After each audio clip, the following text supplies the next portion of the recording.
오늘은 지난번에 이어서 예수님의 변형 두 번째가 되겠습니다.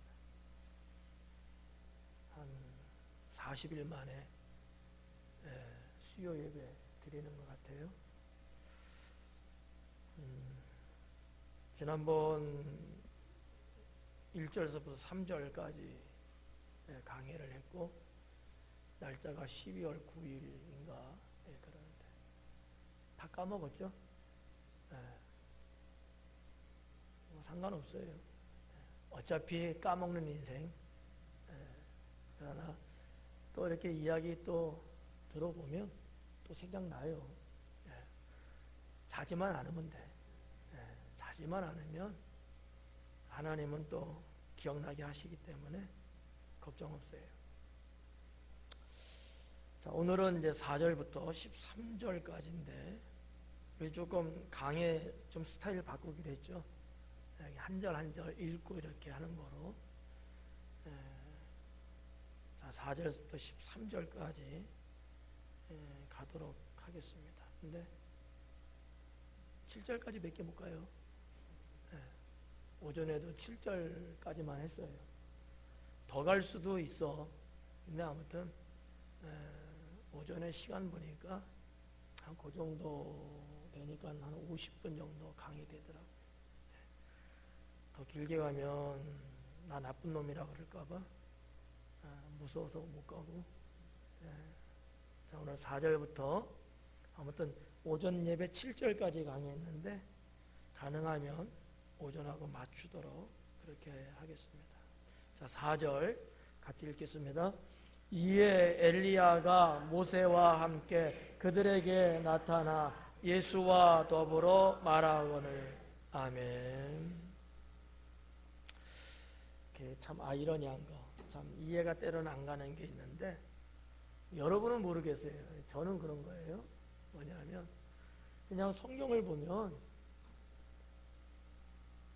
뭐 이렇게 뭐 강의할 내용이 이렇게 많은 것 같지도 않거든요. 그렇죠? 4절, 5절, 6절, 넉 절 했는데 한 1시간 했다? 우리 장로님이 한번 해보실래요? 넉 절 갖고 없을 것 같아, 내용상. 또 막상 강의를 하고 여러분에게 설명을 좀 조금 소상하게 이렇게 해드리다 보니까 또 그렇게 또 길더라고요. 저도 설교 짧게 하면 좋거든. 근데 주님이 원하지 않나 봐. 자꾸 길어도 주님이 수도를 안 시키네. 그래서 저도 나름대로 그냥 이렇게 시간을 맞추려고 하는데 그게 또 좀 그래요. 저녁 예배 때는 다 노동들하고 와갖고 피곤하고 곤비하고 이런 것 때문에 제가 가급적 옛날에 같으면 이러지 않았어요. 뭐 당신들 피곤하든 말든 나는 상관없어. 그런데 늙어가면서 그게 아닌가 봐. 그래서 졸기만 안 하면 한 1시간 반 할 것 같고, 조는 사람이 2사람 이상만 나오면은 제가 벌벌 떨어요. 그래서 자, 수위 조절은 여러분이 졸고 안 조는 거로 하기로 하고 한번 보도록 하겠습니다. 4절 말씀에, 자, 우리가 이에 엘리야가 모세와 함께 그들에게 나타나 예수님과 더불어 말하거늘. 그래요. 자, 3절까지의 내용은 뭐 우리가 지난 시간에 봤지만 예수님께서 변형된 사건에 대해서 실제적인 것을 다루고 있어요. 이렇게 모습이 바뀌었다는 거야. 광채가 나오고 그 얼굴과 모든 것이 환하게 막 빛나고 이런 어떤 현상에 대한 설명을 기록을 했어요. 그리고 나서 4절에 이에 이렇게 나온 거야. 그러니까 바로 연결되는 내용이죠. 이에라는 단어가 갖고 있는 것처럼. 이에 엘리야가 모세와 함께 짠 하고 나타났다는 거예요. 예수님이 모습이 막 광채가 나면서 바뀌었어요. 그러면서 누가 나타났다고요? 엘리야하고 모세가 나타난 거야. 근데 이게 갑자기 쫙 나타난 거야. 그냥 안 보였던 사람들이에요. 근데 나타났다는 거지. 그게 이제 4절에서 강조하고 있는 내용이죠. 그들에게 나타나. 여기서 말하는 그들은 예수님의 제자들을 말하는 겁니다. 특히 3명이죠. 베드로, 야고보, 요한. 물론 그 현장에는 예수님도 계셨어요. 그럼 4명인데 마가가 이 말씀을 기록할 때는 예수님을 포함해서 다 그들이라고 말할 수도 있겠지만 그것보다는 그 광경을 지켜보고 있는 당사자는 제자 3명이거든요. 그래서 여기서 말하는 그들에게라는 것은 대상이 누구냐? 제자들을 암시하고 말하고 있는 거다. 이렇게 보는 게 훨씬 더 정확할 거예요. 그들에게 나타났다. 근데 엘리야와 모세는 예수님과 대화를 하더라라고 하는 거지. 이것이 베드로가 본 모습이에요. 헷갈릴까요? 지금 마가가 기록했다고 하는데 제가 왜 베드로가 본 모습이라고 그랬어요? 벌써 40일 지났으니까 다 까먹었잖아. 마가는 예수님의 애제자로서, 사랑하는 제자로서 베드로 제자가 말하는 것을 마가가 번역을 한 거지. 왜요? 마가복음은 로마에 있는 교회에 보낸 편지와 같은 거야. 근데 로마인들의 라틴어하고 베드로의 아람어하고는 전혀 달라요. 여러분 영어 어렵잖아. 아닌가 보네. 영어로 설교하면 못 알아듣잖아. 그것도 아닌가 보네. 그래서 이제 마가가 언어에 좀 능통해요. 마가는 아람어도 하고 히브리어도 하고 영어는 못하고 라틴어를 할 줄 알아요. 그러니까 마가가 그 역할을 이제 했다고 보는 거죠. 그러니까 실제적으로 지금 이 사건 현장에서 있는 사람은 누구였어요? 베드로야. 베드로 자기가 겪은 것을 로마 교인들에게 이야기를 해주는데 이것을 누가 전달하는 거야 지금? 마가가 전달하는 거야. 마가가 써서. 그러니까 제가 베드로가 그 현장에 있었는데 이 말을 헷갈리면 안 돼요. 그 현장에는 마가 없었어요. 베드로가 있었던 거야. 있었던 체험을 마가에게 들려주면서 로마 교회에 편지를 보내게 한 거지. 이해가시죠? 네. 그러니까 베드로가 지금 여기 있는 거야. 근데 엘리야하고 모세가 나타났는데 이분들이 우리 선생님하고 대화를 나누는 것을 보게 된 거죠. 대화를 나누는 거. 무슨 대화를 나누는지는 몰라요. 어디도 기록이 안 돼 있어요. 근데 추측할 수 있어요. 자, 그러면 한번 여기서 이건 오전 예배 때 제가 말씀 안 드린 내용이야. 오전 예배하고 오후 예배는 달라. 그거 갖고 여러분 뭐라고 하면 안 돼요. 우리가 낫다고 보지는 말어. 그냥 달라. 그러나 인터넷에 올라가는 동영상은 오전 예배께 올라갈 수도 있어. 오후께 올라갈 수도 있고요. 그거는 뭐 묻지 마요. 아무튼 왜 엘리야와 모세가 나타났을까? 자, 성경에 많은 인물들이 있지 않습니까? 그것도 아주 훌륭한 분들 많잖아요. 여러분 한번 이야기해봐요. 누가 있어요?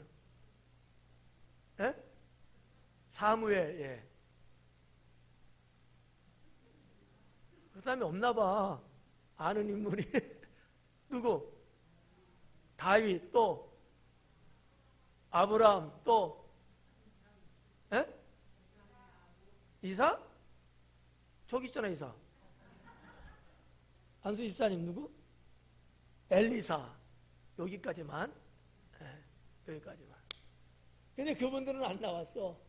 그분들이 어떻게 보면 더 훌륭한 부분이 없지 않아 있단 말이에요. 여기 지금 나오는 두 사람보다도.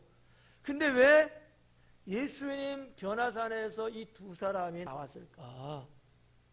물론 여러분은 궁금하지 않아요. 근데 저는 말하고 싶어.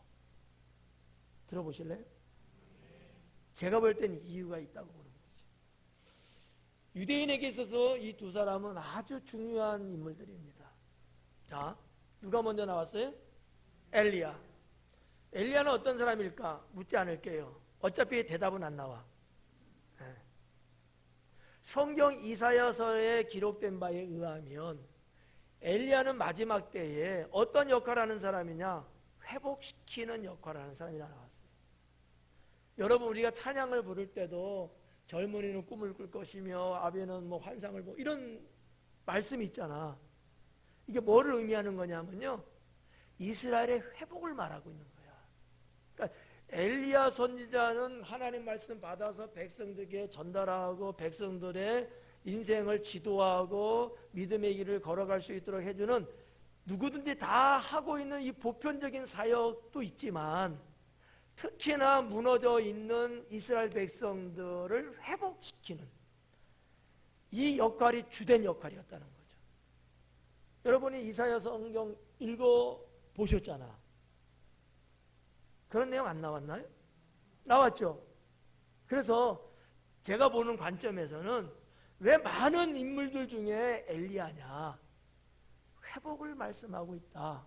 그러면 이 엘리야의 회복의 메시지하고 지금 예수님하고 무슨 상관관계가 있어서 그러느냐라는 거예요. 예수님이 이 땅에 메시아로 오신 이유 뭘까요? 물론 구원이라고 여러분 생각하시죠? 그러나 구원이라는 측면도 있지만 더 어떤 의미에서는요, 이스라엘의 영적 회복이거든요. 유대인들이 보는 관점에서는 구원이라는 개념보다는 무너져 내리고 잃어버린 이스라엘의 모든 부분들을 회복시켜 주는데 중심이 서 있다는 거죠. 그런데 그것이 비단 이스라엘 백성들에게만이 아니고 오늘날 모든 믿는 사람의 관점에서도, 저와 여러분의 인생 속에서도 무너져 내린 부분들이 우리 살면서 있을까 없을까요? 회복돼야 돼요, 안 돼야 돼요? 그거예요. 하나님은 구원받지 못한 자들도 하나님의 백성으로 회복되는 거 언급하셨고, 하나님의 자녀임에도 불구하고 또 세상살에서 또 무너져 내린 부분 있잖아요. 이것도 회복되기를 원하시거든요. 그러니까 엘리야는 회복이라는 주제에 초점을 맞춰서 등장한 거라고 저는 보는 거죠. 이게 예수님하고 무관하지 않다는 거예요. 예수님은 메시아로 이 땅에 오신 것이 잃어버린 내 백성을 구원하시기 위한 하나님의 역사, 그리고 그들의 어떤 영혼, 그들의 죄악으로부터의 억압 뭐 등등의 이런 것들로부터 찌그러진 인생이었거든. 찌그러진 인생이야. 하나님 없이 살고 오만 가지 세상살이에서 병들고 피폐해진 인생들, 이런 것들을 회복시키는 예수님이 그거 아니겠어요? 자, 한번 봐봐요. 우리가 지금 강해를 계속 하고 있지 않습니까? 예수님의 사역하시는 내용들 봐봐요. 병든 사람 병 고쳐주셨잖아. 이게 뭐예요? 아유, 몇 초밖에 안 지났는데 그게 벌써 회복이잖아요. 그죠? 귀신 들려갖고 사탄의 지배하에 있어서 주님이 주신 자유도 없이 생명권도 보장되지 않는 인생을 살던 사람에게 주님이 귀신을 내쫓으시면서 그 사람 어떻게 시켜준 거예요? 회복시켜준 거예요. 진리를 알지 못하고 방황하는 인생들에게 하나님께서 메시아를 보내고 광야에서 외치게 하시고 복음을 전파하게 하시면서 그들을 하나님께 돌아오게 하시는 영적, 그렇죠, 회복이에요. 저는 그렇게 봐요. 많은 정말 다른 각도에서는 더 훌륭한 분들도 많은데 왜 굳이 딱 집어서 엘리야 이분이 나타나셨냐는 거지. 그게 또 예수님하고 무슨 관계가 있어서 그분이 왔냐는 거지. 예수님이 잃어버린 모든 것들을 회복시키기 위해서 오신 것처럼 엘리야 선지자는 그런 사역을 했던 분이다 라는 거예요. 이건 저의 주장이 아니고 이스라엘 백성들이 염원하고 희망을 걸었던 내용이 바로 그거였거든요. 그래서 오신 거예요. 네. 옛날 뭐 성경 공부할 때도 그렇고 지금도 성경 공부할 때 여러분도 그렇고 제가 가끔 언급한 내용이 뭐냐면, 자, 하나님이 태초에 사람을 만드실 때에, 잘 들어요, 네, 형상과 모양대로 지으셨다고 그러잖아. 하나님의 형상이에요. 그러면 사람은 하나님께서 하나님의 형상과 모양으로 만들었다는 거야. 판박이라는 얘기예요. 그죠? 근데 죄로 말미암아 이 형상 어떻게 됐다고요?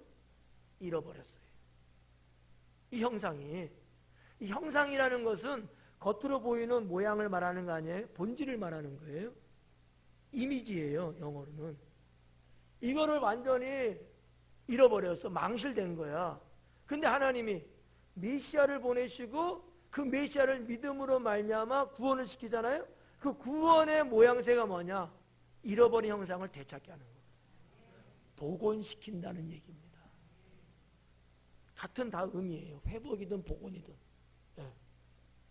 그래서 엘리야 선자가 여기에 하나님에 의해서 나타난 게 아니겠느냐라고 하는 거죠. 두 번째는 누가 나타났어요? 모세죠. 모세는 뭐 누구나 다 알다시피 그냥 쉽게 알고 있는 게 뭐, 모세는 민족의 지도자잖아요. 근데 민족의 지도자인데 그 지도자가 한 역할이 뭐예요? 네? 출애굽을 두 철자로 말하면 회복은 했고, 네? 해방을 좀 다른 말로 우리, 네? 그렇죠, 구원이죠. 모세는 그러한 분으로서 오셨다는 거죠. 그러면 회복이라는 엘리야 선지자와 구원이라고 하는 모세 선지자, 둘 다 예수님 사역하고 초점이 맞는 거예요. 이 변화산의 이 변형된 예수님의 모습을 통해서 하나님은 지금 백성들에게 무엇인가 무언의 메시지를 주고 있다고 하는 거지. 자, 변화산에서 변형하신 예수님은 엘리야 선자와 모세 선자의 사역을 통해서 알 수 있듯이 이런 분이시다 라는 것을 천명하고 있다고 하는 사실이죠. 어떻게 여러분이 보실 때도 그렇게 어떻게 저거 이신전심, 그렇죠? 여러분 신앙은 대단한 거야. 그냥 성경 읽으면 아무것도 알 수 없지만 이분들의 성품, 영적인 거, 사역 등등으로 우리가 성경을 조명해서 쫙 연구해 보면 이렇게 결론에 도달할 수 있지 않겠는가 라는 생각을 저는 갖고 있습니다. 고민 많이 해봤어요. 왜 이분들이 대표성을 갖고 왜 나타났을까? 이분들이 나타나고 싶어서 나타났겠어요? 그러면 하나님에 의해서 나타난 거잖아. 여기에는 하나님의 분명한 의도, 목적이 있지 않았겠느냐라는 거죠. 그리고 그 목적을 이스라엘 백성들이 알게 하기 위한, 그거를 깨닫게 하기 위한 목적이 있을 거 아니에요. 그걸 통해서 예수님이 메시아라는 것을 투영시킨 거야. 네. 너희가 알고 있는 예수는 바로 이러한 엄청난 사역을 할 뿐이다, 메시아다, 이것을 직접 언급한 게 아니고 이렇게 간접적으로 투영하면서 비춰주면서 깨닫게 한 사건이다, 이렇게 보는 거죠. 여기까지만 할까요? 밤샐 수는 없잖아. 자, 그래서 이 두 분이 예수님과 더불어 말을 하고 있는 거죠. 제가 오전 예배 때도 이런 단어를 썼어요. 천상적인 기사다, 이런 표현을 썼거든요. 마가가, 베드로가 물론 말을 하고 마가가 그것을 받았을 때에 요런 4절에 나오고 있는 요거는 천상적인 것이다. 이렇게 제가 표현했어요. 무슨 천상적이라는 얘기는 무슨 얘기냐면 천상은 하나님 나라를 말하는 거거든요.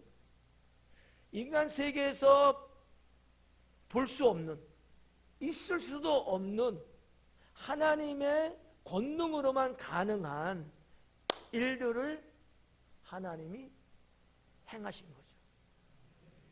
여러분, 이미 엘리야와 모세는요, 하나님에 의해서 올라가신 분들이야. 그렇죠? 두 분은 그런 분들이잖아요. 모세는 약 한 1500년 전에, 엘리야는 약 한 700년 전에 그렇게 가신 분들이에요.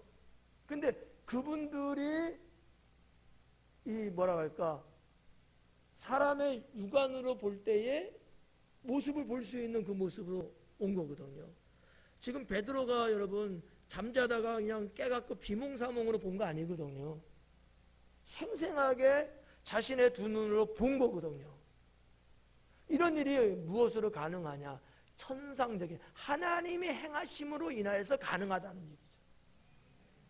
여러분의 삶 속에도 때로는 필요하다면 하나님이 이렇게 주의 사자를 보내셔서, 네. 우리가 뭐 성경을 보면은 하나님의 사자가 현실적으로 현세적으로 이렇게 나타나는 말씀들이 많이 기록되어 있잖아요. 그 중에 알고 있는 거 하나 대답해봐요. 한번.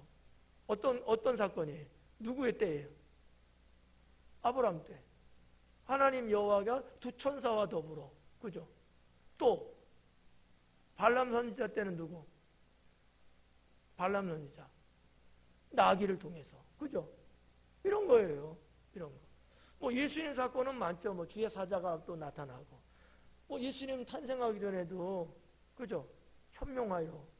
이런 것처럼 하나님의 사자가 실제적인 성도들의 삶 가운데도 필요하다면 하나님이 파송시킵니다. 그러나 이런 것들은 이 세상에서는 찾아볼 수는 없는 거예요. 하나님이 하시는 일, 이거를 제가 조금 전문적인 용어로 천상적인 것이었다라고 보는 거죠. 네. 그렇다면 여러분 어때요? 때로는 여러분의 인생 속에도 하나님이 이렇게 주의 사자를 보내셔서 여러분의 삶을 돕고 힘이 되어 주시는 일이 없으면 좋죠. 있으면 얼마나 좋겠어요. 근데 없다고 보셔, 있다고 봐요? 있다고 보시는 거죠. 그게 믿음인 거예요. 그게 믿음인 거죠. 그럴 리가. 믿음 없는 사람이야. 나도 내 인생에도 이런 하나님의 특별 은총을 나는 입어야 된다, 받아야 된다. 이것을 갖고 있는 사람이 믿음의 사람이라는 거예요. 4절 말씀 이렇게 정리를 하고요. 5절 말씀에 보니까 베드로가 예수께 고하되, 자, 베드로가 예수님께 말을 한 거예요. 말을 한 거야. 고하되라는 높임말인데, 윗사람한테 아랠 때는 고한다 하잖아요. 베드로가 예수님께 그랬다는 거예요. 근데 뭐라고 그래요? 납비여. 이 납비여라는 그 역격의 명칭을 썼기 때문에 높임말이에요. 누구여라는 역격은 높임말이거든요. 근데 여러분 봐봐요. 베드로는 예수님을 누구라고 불렀어요? 납비로 부르고 있는 거야. 무슨 얘기냐면 예수님의 사상 속에는, 아니 베드로의 사상 속에는 예수님을 뭐로 지금 보고 있는 거예요? 납비로 보고 있다고 하는 사실이죠. 여러분은 예수님을 무엇으로 보고 계셔요? 누구로 보고 계셔요? 그리스도, 메시아, 주님, 그죠? 그렇다면 여러분의 신앙의 격하고 베드로의 신앙의 격하고 어느 누구의 질이 높아? 제가 좀 띄워드리려고 그러는 거야. 근데 이게 사실이거든. 봐봐요. 자, 베드로는 예수님의 제자라고 하는 그 위치로는 볼 때는 우리도 부러울 정도로, 그죠? 그렇지만 신앙의 영성으로 볼 때는 베드로는 여전히 예수님을 메시아로 보지 못하고 있어. 그럴 만한 믿음이 아직은 안 돼. 그래서 여전히 랍비로 보고 있는 거야. 제자로 부르면 받았어요. 그날부터 지금껏 여전하게 랍비야. 그냥 선생님이야. 이거는 우리가 그냥 옆집 아저씨 부르기가 뭐 할 때도 선생님 그러거든. 저도 아랫집 아저씨가 부를 때 박 선생님, 이 선생님 이렇게 한단 말이지. 그거하고 똑같은 건 아니겠지만 보편적으로 유대인들이 부르는 호칭 중에 편하게 부를 수 있는 호칭이 랍비입니다. 물론 예수님은 정말 랍비의 자격증이 있어가지고 뭐 어쩌고저쩌고 해갖고 랍비라고 정말 정식적으로 불러주는 거냐? 그건 아니에요. 그런 자격은 충분하지만 그러나 공의에서 그거를 공식으로 인정하고 그러지는 않은 거야. 근데 예수님의 사역을 보니까 많은 사람들을 가르치고 진리를 설파하고 이런 걸 쭉 보니까 랍비에 맞는 격을 살고 있는 거야. 근데 제자들은 예수님 그럼 뭐라고 부르겠어요? 아저씨 이렇게 부르겠어요? 아직 믿음이 안 되니까 메시아로 부를 수도 없는 거고, 그러니까 보편적인 호칭 랍비라고 불렀다라고 보면 틀림없습니다. 여기까지 베드로, 예수님의 첫 번째 제자라는 베드로도 여기까지 놓고 볼 때는 믿음이 없었던 거죠. 랍비 사상만 있었던 거야. 이거는 예수님과 인간적인 관계가 맺어진 정도일 뿐이에요. 영적인 관계가 맺어졌다기보다는 인간관계, 다시 말해서 종속적인 관계예요. 스승과 제자의 관계. 이 정도야. 메시아와 구원받은 백성, 이 관계는 못 됐다는 거지. 근데 여러분은 어때요? 여러분 그 관계잖아. 예수님이 나의 구세주시고 나는 그분에서 구원받은 자고, 여러분 이 관계잖아. 그러니까 여러분이 훨씬 더 격이 높다고 하는 거지. 아니라고 하면 나를 돌 쳐요. 네. 나는 분명하게 말할 수 있어요. 그런 측면에서는 뭐가 상위에 있는 거냐? 구원받은 그것이 상위에 있다. 밥상 말하는 거 아니에요?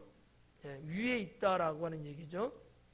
자, 그래서 베드로가 예수님께 고하되 랍비여라는 거예요. 우리가 여기 있는 것이 좋사오니.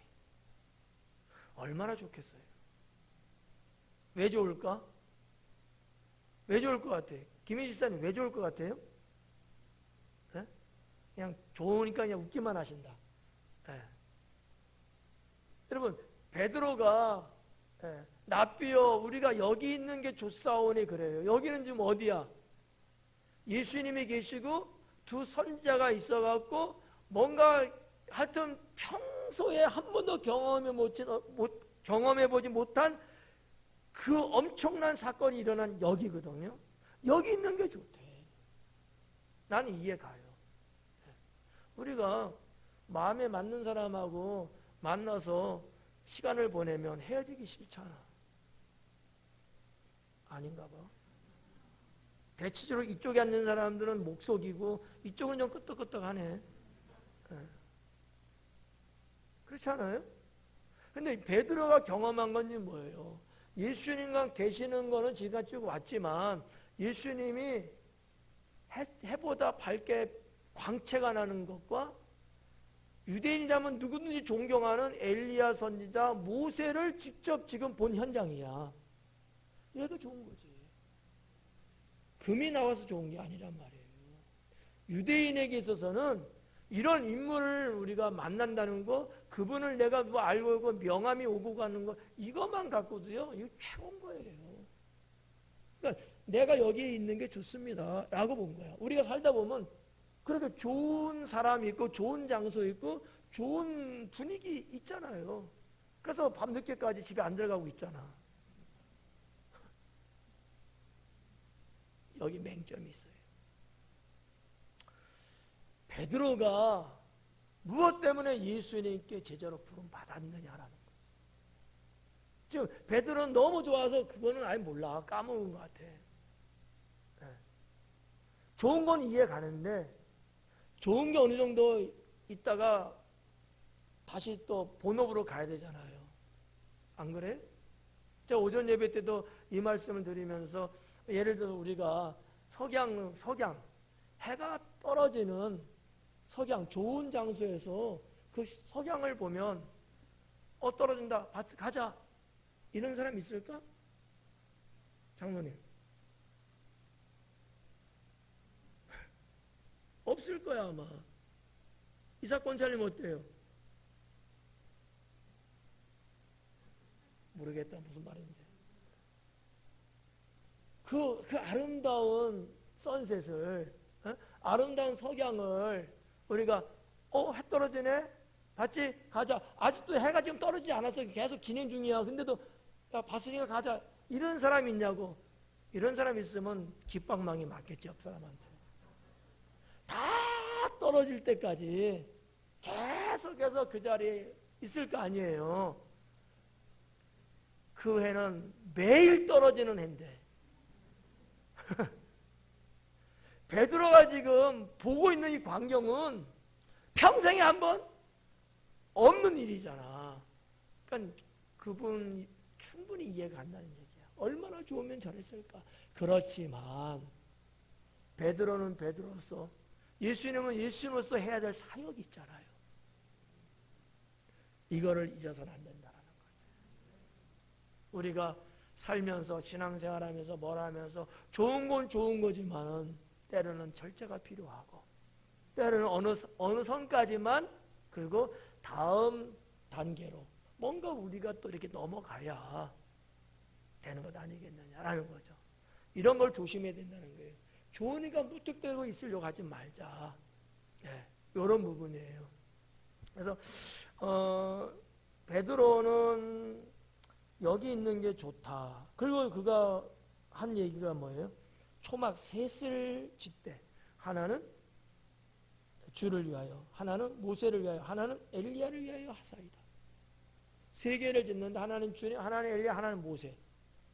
세 분이니까 초막을 짓자고 하는 거야. 초막이 뭔지는 아시죠? 나뭇잎이나 지푸라기나 이런 거 조금 뭐 하면 나무 가지를 이렇게 대로 세우고 이렇게 자그맣게 짓는 게 초막이에요. 이게 뭐 레위기나 신명 이런 데서 좀 나오는 내용인데 우리 뭐 한국적으로도 초막은 그런 거예요. 지금은 뭐 아니겠습니다만 지금은 다 김치 냉장고가 있으니까 그러진 않죠. 옛날에는 어때요? 김장하면은 김장 어디다가 묻어요? 땅에다 묻죠. 항아리에 갖고. 이 동네는 어땠어요? 이 동네도 그렇게 했어요? 그러면 끝이에요, 그냥? 우리 서울 동네는요, 그런 데도 있지만 거기에다가 초막 같은 걸 이렇게 세워요. 움막처럼. 이렇게. 여기도, 안주십시오. 여기도 그랬죠? 뭐 서울은 여기다 좀 더 추워서 그랬는지 몰라도 아무튼 그랬어요. 조금 더 지푸라기가 많고 이 머리가 돌아간 사람은 그 안에 들어가서도 뭔가 이렇게 움직일 수 있는 공간을 좀 더 이렇게 세웠어요. 다 그런 게 초막이거든요. 초막은 영원히 사는 집이 아니에요. 임시 방편으로 세우는 거야. 눈이 많이 내리면 무너져. 이 정도로 그냥 이렇게 하는 거야. 그러니까 베드로가 초막 셋을 짓겠다고 하는 거 영원히 여기서 살겠다는 의미는 아니야. 또 하나는 초막이 갖고 있는 영적 의미가 있다는 거지. 유대인이라면 그 정도는 기본으로 아마 갖고 있었을 거예요. 왜? 초막의 사건을 하나님이 제시한 거였거든요. 이스라엘 백성들이 출애굽하고 난 이후에 초막을 지으라 했거든요. 상징적인 의미가 있어요. 여러분 초막절이라는 말도 있잖아. 똑같은 거예요. 그 초막이에요. 그러니까 이러한 어떠한 그 영적인 의미, 상징적인 의미 이런 것들도 이 초막이라는 속에는 있는 거야. 즉 무슨 얘기냐? 하나는 하나님의 임재입니다. 두 번째는 하나님이 함께 하신다는 거야. 세 번째는 흔적입니다. 내가 그 초막에 나갔을 때 자, 초막이 휘황찬란한 궁전이에요? 영원히 갈 수 있는 집이에요? 그러면 임시적인 거예요? 초라한 거예요? 그러면 초막에 나아갈 때 나는 영원하지 않지만 여기에 임재하신 여호와 하나님이 영원하신 하나님 앞에 내 모습을 내려놓는 거예요. 저녁 예배 때니까 하나만 더 해드릴까? 예루살렘 예수님 탄생하신 교회를 가게 되면 그 탄생 기념 교회를 들어가는 문이 상당히 낮고 좁아요. 물론 역사적으로 외세 침입을 막기 위해서 봉황 의미도 있지만, 근데 거기에서 우리가 신앙의 의미를 둘 때는 주님 탄생하신 그 교회에 나아갈 때, 주님 앞에 나아갈 때 거만하게 거기에 들지 말고 숙이고 들어가라라는 그런 의미가 있어요. 또 그런 것처럼 초막은 낮고요, 형편없고 보잘것없습니다. 큰 바람 불면 쓰러질 수 있어요. 우리 인생의 초막 같은 존재입니다. 그렇지만 하나님이 그와 같은 인생에도 임재하시면 거기엔 영광이 일어나는 거죠. 이러한 여러 가지가 이 초막 속에 담겨져 있다, 이렇게 보시면 되는 거죠. 그 초막을 새 짓겠다고 하는 거야. 그래도 베드로는 참 사람이요, 미련하지는 않았던 것 같아요. 예수님만을 위해서 짓겠다면 어땠을 것 같아요. 근데 그래도 공평하게 다 이렇게 세 개를 짓겠다고 했는데, 자, 그 다음에 6절을 같이 읽어요. 시작. 이는 그들이 몹시 무서워함으로 그가 무슨 말을 할지 알지 못함이더라. 아멘. 자, 베드로는 말이죠, 지금 예수님 변형되는 그 현장에서 보면서 상당히 두려웠어요. 베드로는 상당히 강당도 있고, 그죠? 사람이 대범하고 막 질러대는 게 있잖아. 남성다운 이런 게 있잖아. 그렇다고 해요, 그냥. 실수도 있지만 베드로처럼 용기 있는 사람이 어디 있어요? 정말 용기 있잖아. 말고의 귀를 자를 정도로 자기가 언제 칼질 해봤다고. 칼질했으면 목 쳤지. 칼질 안 해봤으니까 귓땅을 내려쳤지. 누군 또 그럴 때 칼질 너무 잘해서 귀만 자른 거라고. 실력이 좋아서. 베드로는 말이죠, 그 놀라운 강령을 보면서 압도를 당해갖고요, 무서워 벌벌 떨었어. 여러분 같으면 어땠을 것 같아요? 아이, 뭐 그런 거 갖고 그냥 그럴 것 같아요? 생각을 저는 해봤어. 만약에 제가 그런 광경을 만약에 보게 된다면 나는 어땠을까? 제대로 해야 될 말을 제대로 못하고 엉뚱한 말을 막 했었을 것 같아. 장로님 기도했는데 엉뚱한 기도 내용 막 하시는 거야. 장로님 어떤 거 기도하겠다 이렇게 쭉 이렇게 생각하고 했어요? 솔직하게 내가 알아. 누구나 다 마찬가지. 뭔가 이렇게 기도 준비하잖아요. 그럼 내가 대표 기도니까 이렇게 해야 되겠다. 이렇게 여기까지는 다 한단 말이야. 근데 어떤 경우는 다 항상 그런 건 아닌데 어떨 때는 내가 기도는 하고 했는데 뭔 기도인지도 몰라. 우리 솔직하게 그럴 때 있어요, 없어요? 저도 있어요. 전 설교하고도요, 설교 이제 녹화된 거 동영상 제가 영상을 제가 한 두세 번 모니터링 하거든요. 내가 저런 설교했나? 그런 게 느껴질 때가 있어요. 어떨 때는 버벅거릴 때도 있어. 지금은 말 잘하는데 간혹 버벅거려. 혓바닥이 안 돌아가. 이럴 때도 있겠죠. 베드로는 말이죠, 이 놀라운 광경 그 현장 앞에서 그는 오금이 저린다. 꼼짝 못할 정도로. 자기가 예수님께 지금 뭐라고 한 거예요, 지금? 초막셋을 지읍시다. 주님 위해서, 엘리야를 위해서, 모세를 위해서 집시다. 우리 여기 있는 게 너무 좋아요. 막 이렇게 행설을 했잖아. 너무 무섭고 떨리는 모습을 했다는 얘기예요. 그러면 제정신이 아니었던 거야. 자기도 모르게 막 내뱉어버린 거야. 그냥 막 그게 뭐 성령의 역사인지 뭔지 모르겠지만 지금 6절은 그걸 말하고 있는 거예요. 이는 그랬죠. 이는 뭐야? 5절에서 말했던 그것, 그렇게 말한 것은 뭐예요? 그들이 몹시 무서워함으로 그가 무슨 말을 할지 알지 못함이었더라. 무슨 말을 해야 될지 알지 못했어. 무슨 뭐 여러분 준비해 놓고 있었던 게 아니거든요. 예. 그러니 얼마나 떨었을까. 이거는 오해하면 안 돼요. 여호와 하나님의 임재를 통해서 그 경외하는, 유대인들은 하나님을 전제적으로 경외하는 신앙이 있잖아. 아예 깔고 있잖아. 그 신앙은. 이 두렵다라는 저의 표현은 경외하는 신앙을 지금 말하고 있는 거야. 그 유세비우스가 그런 거거든요. 경외예요, 경외. 근데 그것이 직역을 하면은 두려워하다는 뜻이야. 근데 이것을 경외라고 보는 거예요. 공포에서 두려운 게 아니고 하나님의 영광이 너무 내가 감당할 수 없는 거기 때문에 무서운 거지. 두려운 거지. 그런 개념이야. 베드로는 그랬다라고 하는 거예요. 베드로는. 그래서 이는 그들이 몹시 무서워함으로 그가 무슨 말을 할지 알지 못함이다. 여기서 말하는 그들은 제자들입니다.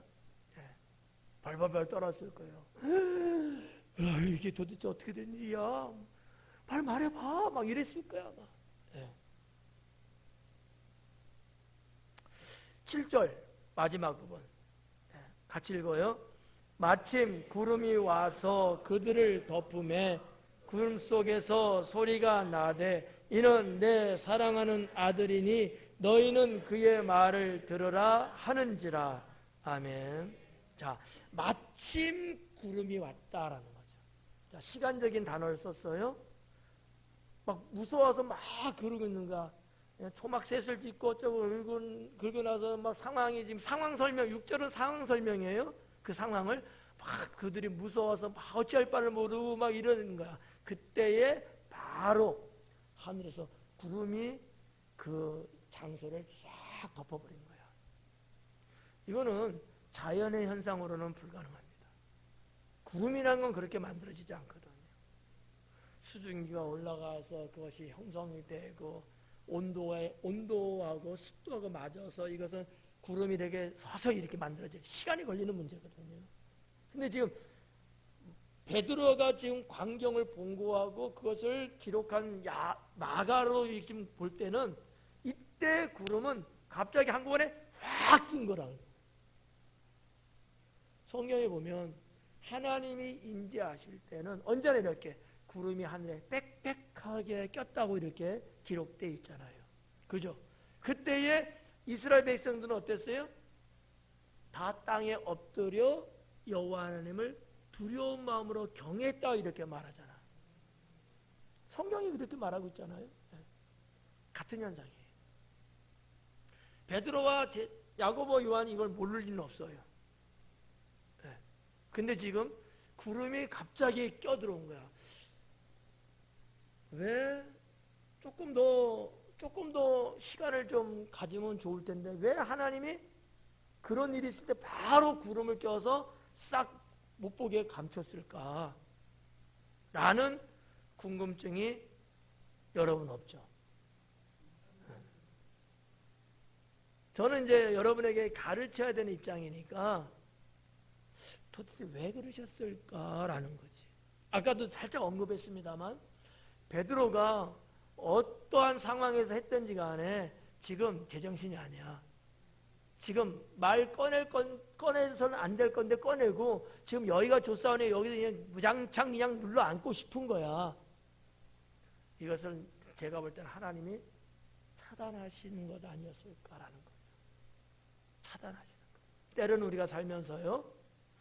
내가 볼 때는 조금 더 있었으면 좋겠다, 조금 더 오래 갔으면 좋겠다, 이런 어떤 요구사항들이 있을 수 있어. 그런데 때로는 하나님이 그걸 야박할 만큼 딱 잘라버리는 경우가 있어요. 그러면 으씨 그래요? 믿음의 사람은 그러지 않죠. 그것까지도 하나님의 섭리로 받아들이는 거죠. 이런 신앙의 자세가 필요합니다. 그래서 마침 구름이 왔다, 그리고 그들을 덮었다. 여기서 말하는 그들은 제자들 아니에요. 주님과 엘리야와 모세를 말하는 거야. 왜? 지금 베드로는 자기가 지금 어떻게 보면 1인칭이야. 1인칭인데 마치 3인칭으로 지금 쓴 거예요, 성경은. 그렇죠? 자, 베드로는 1인칭이고요. 마가는 2인칭이야. 모르면. 그리고 제3자는 3인칭이란 말이야. 실제적으로는 베드로가 보고 경험한 바이기 때문에 그분이 1인칭이 맞아요. 그런데 마치 남의 이야기처럼 기록이 됐어. 3인칭적으로 지금 기록하고 있는 거야. 그래서 말하는 그들은 예수님과 두 선지자를 의미하고 있다 라고 보는 거죠. 하나님이 구름으로 그들을 싹 가렸어. 자, 더 자세한 내용은 없습니다만 예수님의 변형된 광채나는 모습은 거기서 딱 종료됩니다. 그리고 엘리야와 모세는 구름이 끼고 구름이 싹 거치면서 그분들은 사라져요. 네. 자, 이런 거를 베드로가 경험하면서 기록을 이제 하게 된 거다라고 보는 거죠. 이 구름으로 덮었다라고 했는데 이것은 구약 성경 내내 말씀하고 있는 것은 하나님의 임재 또는 하나님 영광의 나타나심, 이렇게 이제 표현을 하는데 이것이 오늘날 여러분의 삶 속에도 필요하고, 또 필요할 뿐만 아니라 어떤 이들에게는, 여러분 중에서도 어떤 이들에게는 하나님이 이렇게 임재하시는 쉐키나의 은혜가 있다는 거죠. 제가 욕한 거 아니에요? 이 새끼 이거 아니야? 그 새끼 아니야? 쉐키나, 그 하나님의 임재라는 뜻이거든요. 이 쉐키나의 은총이 여러분 실제적으로 생활 속에도 일어난다는 거예요. 우리 성전에 우리끼리만 드리는 예배 아니죠. 그러면 하나님이 이전에 임재하시고 우리는 임재하시고 하나님께 드리는 예배잖아. 그러면 기본적으로 여러분들은 기본적으로 하나님이 임재한 이 가운데 함께 예배드리고 있는 사람들이야. 뿐만 아니라 여러분의 일상생활, 삶의 현장에서도 때로는 하나님이 여러분의 삶에 개입하셔갖고 임재하신다는 거지. 이런 게 있다는 거예요. 우리가 깨닫지 못해서 그러는 거지. 하나님은 하나님의 자녀들에게 언제나 항상 함께 하시고 간섭하시는 거거든요. 이거를 우리가 간섭한다, 참견한다, 하나님이 역사한다, 여러 가지 단어가 있지만 근본적인 단어는 하나님의 임재하심이다라고 하는 거죠. 그래서 이 구름이 그들을 덮었고, 이거는 임재예요. 구름 속에서 소리가 나되 이는 내 사랑하는 아들이니 너희는 그의 말을 들어라. 이는 내 사랑하는 아들이니 너희는 그의 말을 들어라. 자, 성경에 보면 말이죠, 예수님 사건에 있어서 이는 내 사랑하는 아들이다라고 말한 적이 있죠. 언제죠? 예수님 침례받고 그때, 그죠? 물에 잠겼다가 올라오실 때 하늘에서 음성이 들려왔죠. 이는 내 사랑하는 아들이며 내가 기뻐하는 자니라. 요 뒷부분은 이 마가복음과 다르지만 앞부분은 같아요. 이는 내 사랑하는 아들. 여기서도 이는 내 사랑하는 아들. 그러니까 하나님은 예수님을 공개적으로 지금 소개할 때에 내 사랑하는 아들이라고 한 거야. 아들. 우리 아들에 대한 이야기 몇 번 들으셨죠? 네. 아들이라는 개념은 동등의 개념이다. 다시 말해서 지금 하나님의 음성이 들려왔어요. 예수님을 가리키는 거잖아. 너희의 저자 그의 말을 들으라는 거야. 왜 들으라는 거냐고. 그는 메시아이기 때문에. 그는 메시아이기 때문에 이거예요. 그러면 우리가 4절에서 베드로는 지금 예수님을 누구라고 불렀어요? 랍비라고 봤다는 거죠. 그 랍비의 사상을 갖고 있던 베드로의 그것이 완전히 이제는 메시아 사상으로 바뀌기 시작합니다. 이걸 누가 지금 하고 있는 거예요?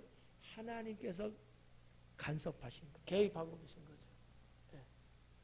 사실은 우리가 여러분 볼 때에 가이사랴 빌립보에서 베드로가 주는 그리스도시요 살아계신 하나님의 아들이십니다라고 고백까지는 했지만 지가 알아서 한 거 아니거든. 베드로님께 지가 하라고 했다 내가. 그렇잖아. 그거는 성령께서 하게끔 해서 입을 벌려서 한 거야. 근데 이 사건서부터는 뭐예요? 베드로가 이제는 신앙 사상이 바뀝니다. 성령의 역사를 쭉 보면 이런 사건을 통해서 베드로의 신앙도 성장하고 있다는 걸 볼 수 있어요. 네. 여러분 식물 중에 대나무 있지 않습니까? 대나무 보면 어때요? 대나무에 마디가 있죠. 우리 신앙생활에 있어서도 이런 하나님의 터치하시는 마디가 있어요. 마디를 통해서 우리는 성장해 나가야 돼요. 그것이 뭐 기도하다 그러든지 아니면 여러분이 봉사하다 그러든지 여러분이 아니면 어떠한 일에 충성을 하다 그러든지 뭘 하다 그러든지 이런 하나님이 주시는 영적인 마디가 있어. 근데 이 마디는 붉어져 나와. 때로는 그것이 힘들고 고통스러울 수는 있어요. 그러나 그것을 내가 감내하고 이겨내면요 마디 하나가 끝나고 다음 마디가 생기잖아. 이런 역할을 해준다는 거지. 베드로는 이 사건을 통해서 제가 보는 관점에서는 이 사건을 통해서 랍비 사상에서 메시아 사상으로 바뀌기 시작합니다. 물론 한꺼번에 확 바뀐 건 아니에요. 시작되고 있다는 얘기죠. 네. 그래서 저는 여러분들도 신앙생활 하시면서 때로는 좋은 사건으로 때로는 조금 불미스러운 사건으로 여러분의 인생을 경험할 때 있습니다. 뭐가 되든지 말이라고 보시면 그걸 내가 잘 소화해내고 믿음으로 이겨나가면 한층 업그레이드 된다는 거죠. 저는 베드로와 나는 그렇다고 보는 거예요. 이는 내 사랑하는 아들이니 너희는 그의 말을 들어라. 여기에서 베드로는 확 깨는 거죠. 자, 예수님 침례 받으실 때에 베드로가 그 자리에 있었죠. 눈치 보니까 아닌데 왜 저렇게 말씀하시지 그러는 것 같아. 깜짝 놀랐어요? 없었어. 하나님의 음성이 들려오면서 그런 것을 경험해 본 적이 한 번도 없어 베드로. 근데 지금 이런 살아있는 체험을 하면서 베드로는 엄청난 영적 충격을 받았을 거야. 왜? 예수님 변형되는 그것도 봤죠. 하늘에서 육성으로 들려오는 이게 무슨 여러분 뭐 내가 뭐 이렇게 좀 감각이나 아니면 무슨 뭐 영감 이렇게 들리는 게 아니잖아. 또렷한 주님의 음성으로 지금 들려온 소리를 들은 거잖아요. 이런 일이 여러분 베드로 인생사 속에서 있었겠어요? 없었단 말이에요. 예수님이 사역하시면서 뭐 병자도 고치시고 죽은 자도 살리고 그러긴 했지만 이거는 개념이 전혀 다르거든. 네. 지금은 공개적으로 하나님께서 예수님이 메시아고 너희들이 예수님 말씀하시는 것에 반감을 갖는다든지 오버한다든지 불신한다든지 그러지 말고 예수님이 말씀하는 족족 너희는 듣고 순종하라는 거야. 저는 여기에서 이제 메시아성을 말씀하고 계셨구나 라고 해석을 하는 겁니다. 왜냐하면 그의 말을 들으라라고 하는 이 들으라는 단어가 가지고 있는 히브리어에는 듣고 순종하라라는 뜻이 그 속에 있었다는 거죠. 그러니까 우리들도 주님의 말씀을 듣기를 사모하고 내가 들은 그 말씀을 내가 순종해서 우리의 신앙의 삶을 살아가야 된다. 너무나 여러분도 다 잘 알고 있듯이 성경에서 주님의 말씀 뭐가 되든지 간에 내가 이해가 되든 이해가 안 되든 상황에 맞든 상황에 맞지 않던 주님의 말씀이 들려왔을 때에 그 말씀에 순종한 사건들이 성경에 많이 있잖아요. 그랬을 때 어떻게 돼요? 모든 것들은 바뀌기 시작하는 거예요. 말씀에 순종할 때. 근데 말씀에 순종하지 않으면 하나님이 뭔가 바꾸시려고 계획했던 것조차도 하나님은 올 수도 없어요. 왜?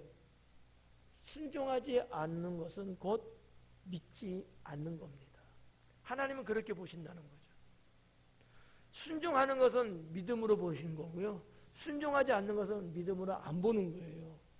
하나님의 셈법입니다. 나는 믿는데 아무리 떠들어대도요 순종 안 하면 의미가 없다는 거죠. 그래서 뭐라 그래요? 순종이 제사보다 낫다는 거야. 사실 어떻게 보면 제사가 얼마나 여러분 위대하고 얼마나 영광스러운 건데 지금은 예배잖아요. 예배를 통해서 하나님의 세계는 열려지기 시작하는 거거든. 그럼에도 불구하고 순종이라는 것을 더 우위에 놓고 있다는 거지. 순종하지 않으면 아무것도 아니라는 거거든요. 그래서 마지막 7절에서 하나님이 하늘로부터 들려오는 소리는 이는 내 사랑하는 아들이다. 이 아들은 메시아다 라는 의미와 너는 그의 말에 귀 기울이고 듣고 순종해라. 여기에 쉐마가 이제 등장하는 거죠. 이 쉐마의 신앙에는 듣는 것만 말하는 건 아니에요. 그거를 실천해 나가는, 순종하는 이것까지 포함된 내용이라고 보시면 되겠습니다. 자, 마치겠습니다.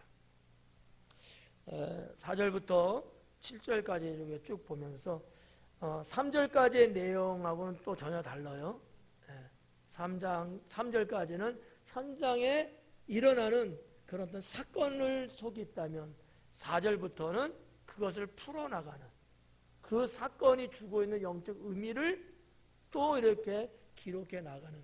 근데 이제 7절까지 봤습니다만 8절까지도 쭉 내려가면 더 새롭고 더 숨겨져 있는 그런 진리들이 있어요. 제가 욕심을 부려서 13절까지 하려고 했지만 그거는 안 됐어요. 안 되고 다음 주에 우리가 가급적이면 마치도록 그렇게 하고 이 후자에 나오는 내용들 왜 엘리야고 왜 모세에 대한 이런 보충적인 설명을 뒷부분에 가서 더 해드릴 거예요. 이거는 너무나 중요한 사건이야. 뭐에 대해서? 예수님 사역에 대한 거. 그거하고 맞물려 있는 내용들이기 때문에 여러분들의 좀 더 신앙의 말씀에 좀 깊이를 좀 더 가지실 수 있으면 좋겠다라고 생각합니다. 기도합니다. 여호와 하나님 감사합니다. 오늘도 우리에게 주신 생명의 말씀을 통하여 예수님께서 변화산의 변형을 예수님이 메시아임을 만천하에 알리고 특히나 예수님의 제자들의 때로는 무분별하고 때로는 미온적인 신앙에